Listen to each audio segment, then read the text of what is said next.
Some have asked, is God separate from the universe? Is God separate from the universe is a word formation made within a subjective linguistic criterion. There are assumptions or presuppositions in the question that are incomplete or indefinable. For instance, what is a universe besides a particular reference phrase derived within the experience of existing? Separate is another reference term with a given contextual meaning.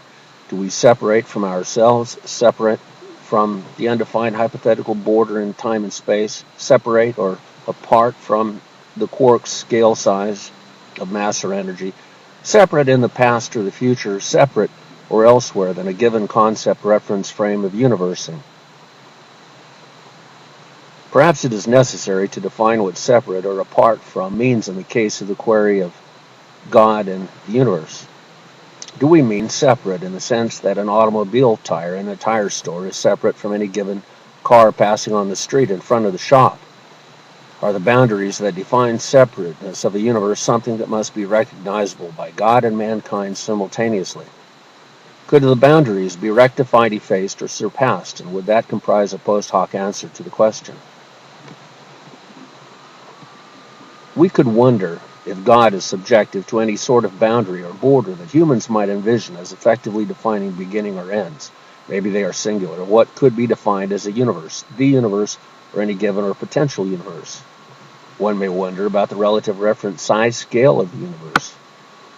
If it is of finite size, and is it a proverbial drop in the vast infinite non-being of else than is, comparable perhaps to a grain of sand suspended in an ocean, the size of the Milky Way galaxy? Must God be pervasively present to the residents living within that grain of sand in order to be not considered separate? One might consider the various meanings of separateness, such as in an apartment, a city, a state. Christians would not regard God as separate in the spiritual sense, yet the context of separateness or complexity, specialization or construction of different existing things requires a phenomenal separateness or contingent being in relation to other being. Light is separate from dark, water in the sea from terra firma. It is possible to venture into a plethora of ancient and present speculative philosophical and religious ideas about the void, being and nothingness, good and evil, and so forth. Zoroastrianism, Buddhism, and even the Bible present an origin of something from nothing. We discover the same concepts in cosmology, phase transitions and inflations, big bangs and collisions, the formations of matter as a surplus over antimatter, heat separate from cold.